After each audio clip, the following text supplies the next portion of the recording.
Morgan Ham, and I'm here to tell you about the last play the Ponca Playhouse put on, the Heiress. So it starts off with his doctor, and he's kind of like an ass, and he's really like tense because his wife's been dead for so long, and she was like the perfect wife, so he's never thought about sleeping with anybody else, and so his sister's living with him. Now she is a widow, but you know, she misses sex, so she's a little horny during the fun. She's funny. Okay, so then there's the doctor's daughter, Catherine, and she's kind of homely. She's like, oh, nobody likes me. I'm gonna start all over again. Now there's his daughter, Catherine, who nobody really likes. But hey, you know, she's rich. So her cousin's getting married. Her cousin apparently is very charming and can recite the ABCs. Oh, her cousin's my daughter. Yeah, but I digress. So, they all come over for a family dinner to announce the cousin's my daughter's engagement. And they bring this charming stranger who looks like Horatio Hornblower to the dinner party. So, they all leave to go play the piano because apparently that's entertainment to them. And they leave me alone with Dr. Sloper, in which he reveals that he thinks Catherine owes him because she killed his wife in childbirth. I say, you know what, you're an asshole. You know, you put your wife on a pedestal. And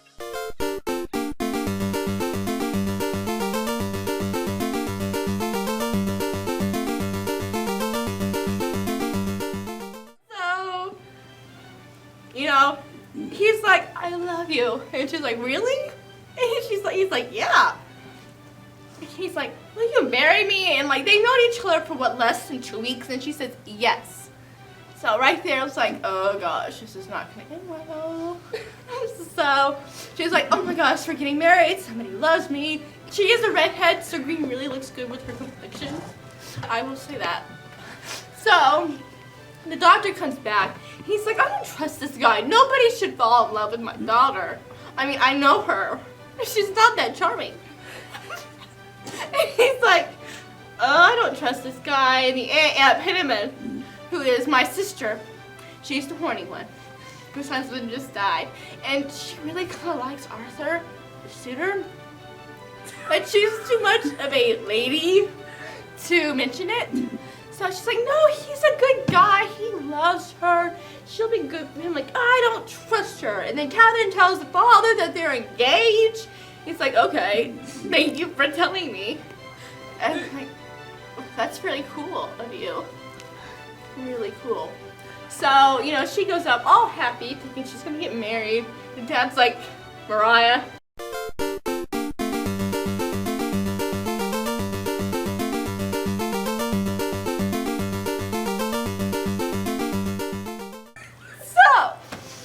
He's like, Mariah, the housemaid, take this letter to my sister and tell her I want to see this Arthur's guy's sister, Mrs. Montgomery, who is poor and has 5 children, and I want her here tomorrow.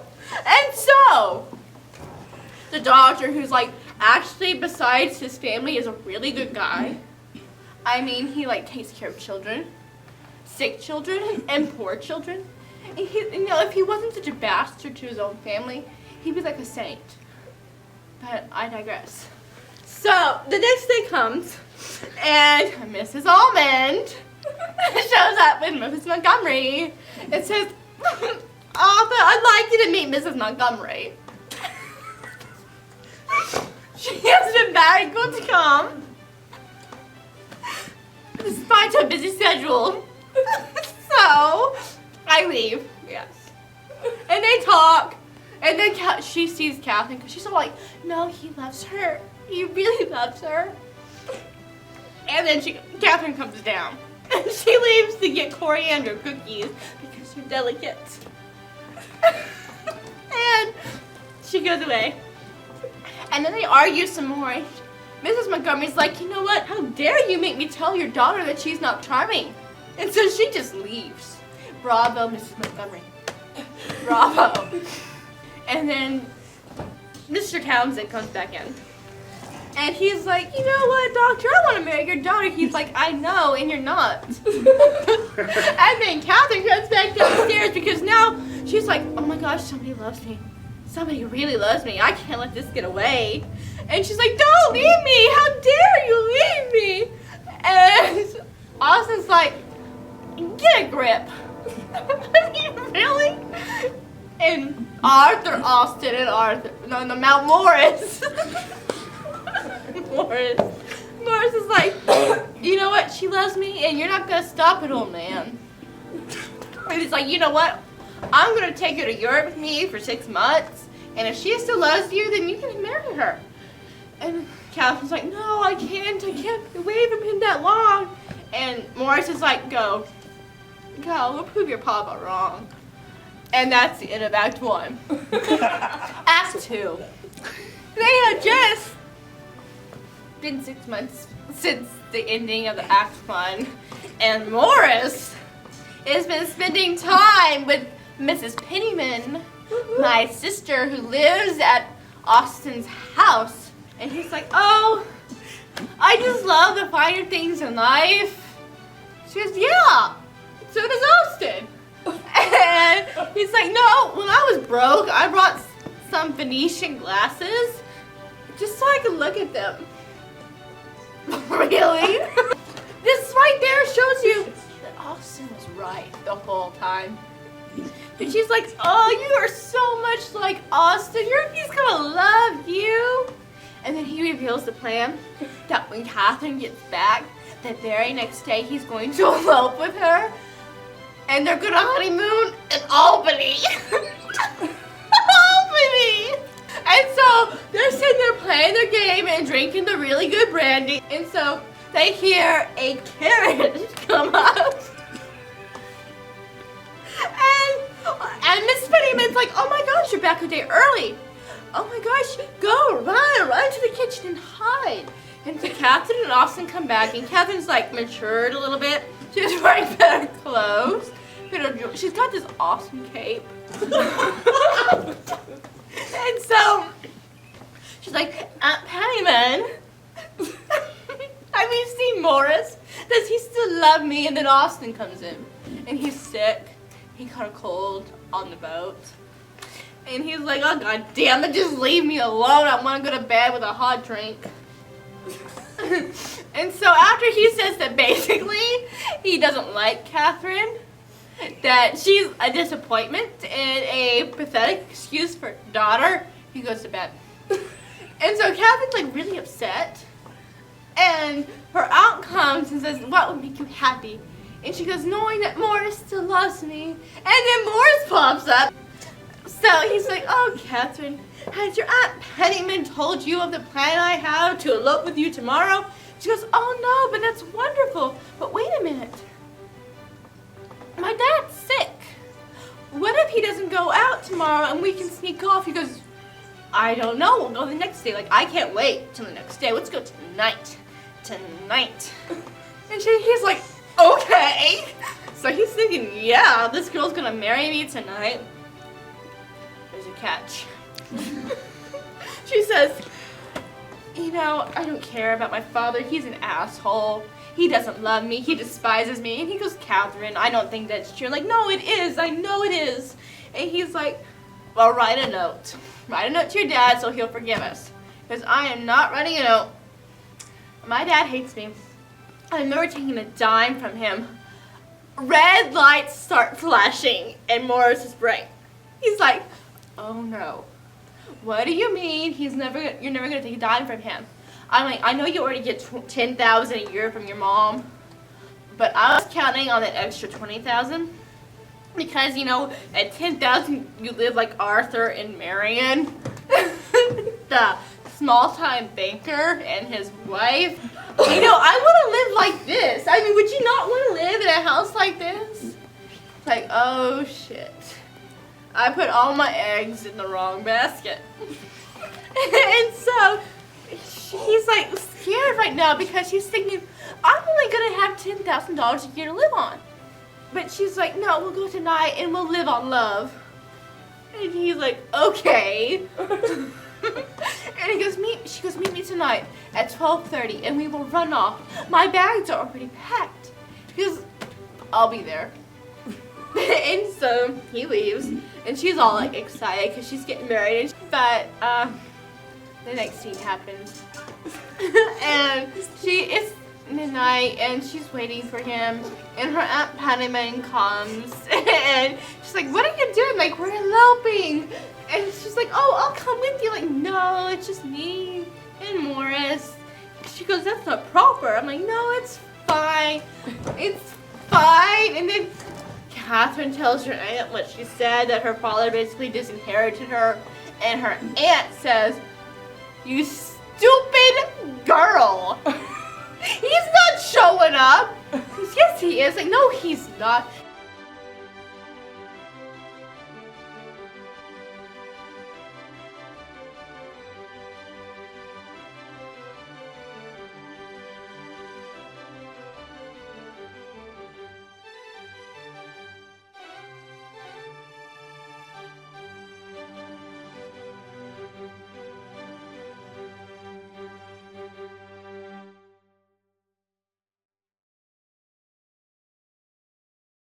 Our aunt goes like, I love you. And like, that's not good enough.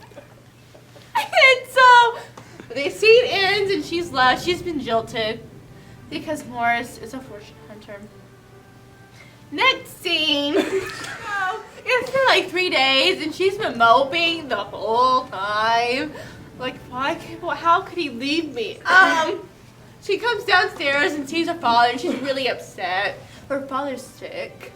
That he still has that cold, but he's a doctor and he's going to take care of the people in his community. So he goes out to take care of them because there's a neighbor that's sick, and she's like, Maggie Morris got sick, and he couldn't contact me, and the aunt's like, oh my God, you stupid girl, I told you.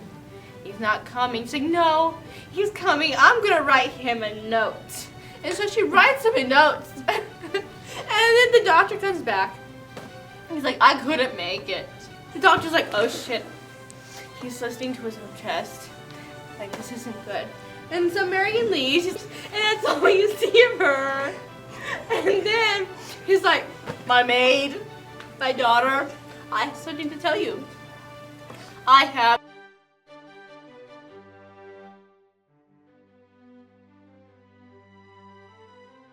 And she's like, okay. And Catherine's like, whatever. I'm glad you're dying. And so the maid goes off. She's really sad. And Catherine's like, I could care less. You know what, Daddy? I'm going to rewrite your will. And so she's like, you know what? Morris left me. I didn't leave him. And you know what? I'm bitter. I'm really bitter. So what?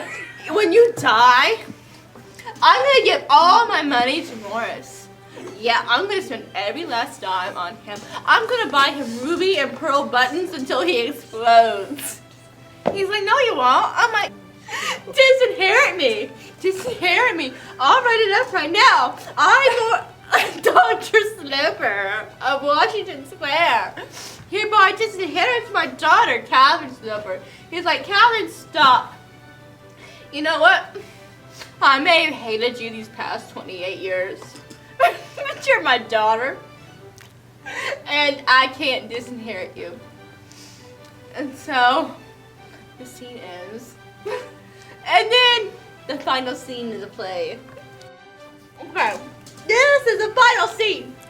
Okay, so it's 2 years later, and Catherine is finally putting on the fancy French clothes she bought in Paris. And the maid's like, oh my gosh, she looks so pretty. And Catherine's like, I know.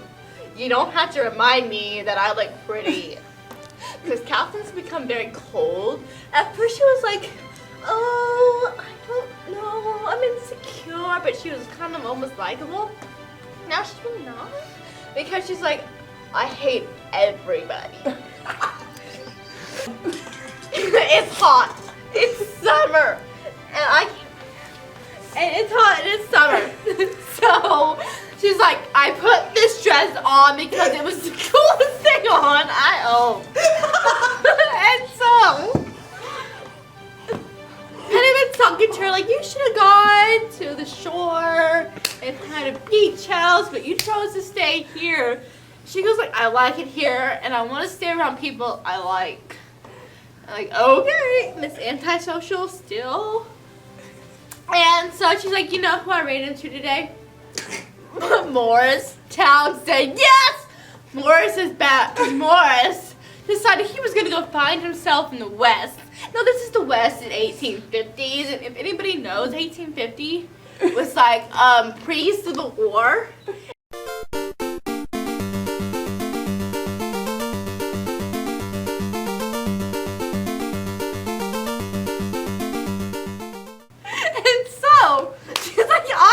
Morris Townsend, he's back in town, and he still loves you. She's like, God damn it, Aunt Pennyman. Don't you know that he used me and abused me and made me feel like this big? And so she's like, you know what, he's changed. He's changed, and he still loves you, but what she's really saying is that marry him and I can live with him and be with him.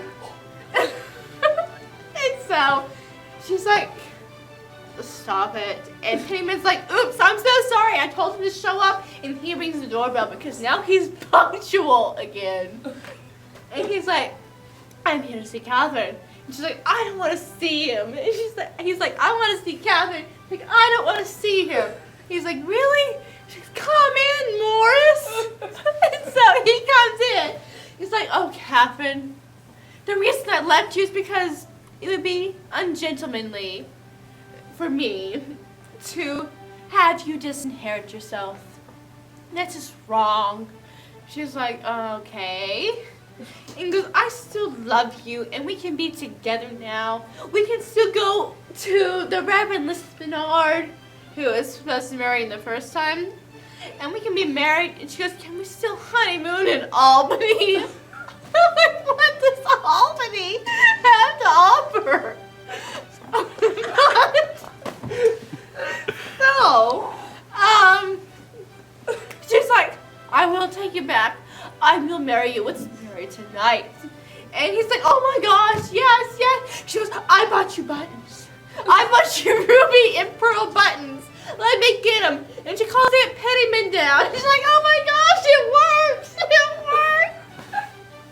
You're going to marry Catherine. And she's like, here you go. He goes, let's go now. Like, no, I have to pack. You go home. You pack. And then you come back and get me.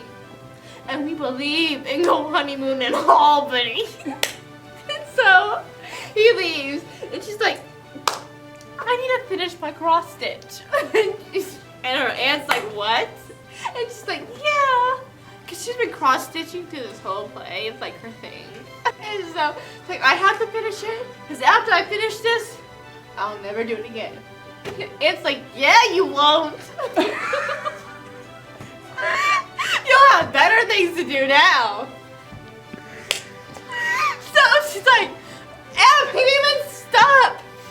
Morris came back, and he has told me the same lies as before. I'm like, am I not a stupid person? Like, I may be stupid, but you know what? I'm not a fool.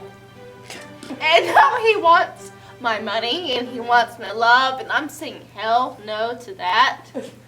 And she's like, oh, Catherine, that's just wrong. You don't want to die old and alone. She's like, shut up, Aunt Pennyman. I'm like, and she's like, if you say one more word about my choices, you live on the street. And that shuts her up. So she goes upstairs, and then Catherine's like finishing her cross stitch, and then Morris starts knocking. And he's like, Catherine, Catherine! And the maid comes back out. And she's like, should I answer the door? And she's like, no, bolt it. And she does. And she takes her little lantern and she walks up the stairs, leaving Morris at the door knocking. So she's like a personal, not a personal, but she thinks she's had a personal victory. And the jury's still out on whether or not she dies alone. But you know what? She's grown a backbone. And I bet you 10-1 Pennyman has stolen some stuff from the Silver household and has gone out to the front porch and says, Morris! Morris! She doesn't watch anymore, but I've got $20,000 in stolen merchandise here. Let's go make a life for ourselves. And she died with a smile on her face. The end. Morgan, everybody left like an hour ago. Wasn't my story better?